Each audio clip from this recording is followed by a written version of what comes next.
Sir ఒకటి important issue, మీరు channel నుంచి డాటెడ్ ల్యాండ్స్ మీద కలెక్టర్స్ కాన్ఫరెన్స్లో సీరియస్గా తీసుకున్నారు. ఇన్ని చేసినప్పటికీ డాటెడ్ ల్యాండ్స్ చుక్క భూములు ఉన్నాయి కదా, ఇది కూడా చెప్పామా, అది గట్టిగా చెప్పాము. అది కొన్ని నిన్న శివాజీ కూడా దాని మీద సీరియస్ కామెంట్ చేశారు. 3 IAS ఆఫీసర్లు ఎవరో దాన్ని కావాలని ఆపుతున్నట్టుగా కూడా చెప్పారు ఆయన. చూద్దాం ఎవరు ఆపుతారు, అవి ఏమున్నాయి అవన్నీ డీటెయిల్స్ ఇస్తే will be very form. Question arise కాదు. నేను ఒక నిర్ణయం చేశాను in the interest of public.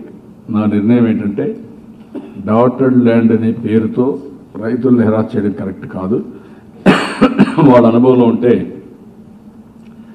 Dotted land కావచ్చు, సెటిల్మెంట్ ల్యాండ్ కావచ్చు, ఎస్టేట్ భూమి కావచ్చు, ఇంకా అసైన్మెంట్ భూమి కావచ్చు, ఇవన్నీ కూడా వర్కౌట్ చేసి అన్నిటికీ పరిష్కార మార్గం చూపిస్తున్నాం.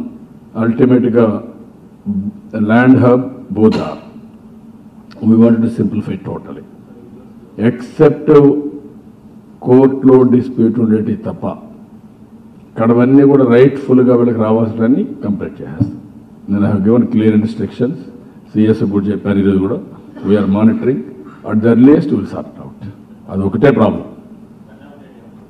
నేను ఈ మంత్ అండి I made it very clear. ఇప్పుడు ఇది కూడా ఉంది, కోఆపరేటివ్ ఫార్మింగ్ ఉంది, అది కూడా ఇచ్చేసాం.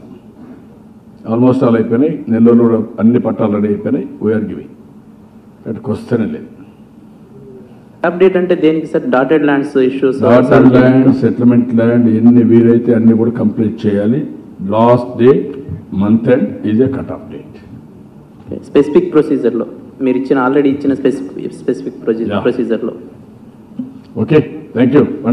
మాకు కూడా బాగా వార్తావాణి న్యూస్ ఛానల్ ఎప్పటికప్పుడు రాజకీయ, సినీ విశేషాలు, స్పోర్ట్స్ మరియు సాంకేతిక పరమైన మరెన్నో విషయాలను మన ముందుకు తెస్తుంది. మరింత సమాచారం కొరకు వార్తావాణి న్యూస్ ఛానల్ ని సబ్స్క్రైబ్ చేయండి.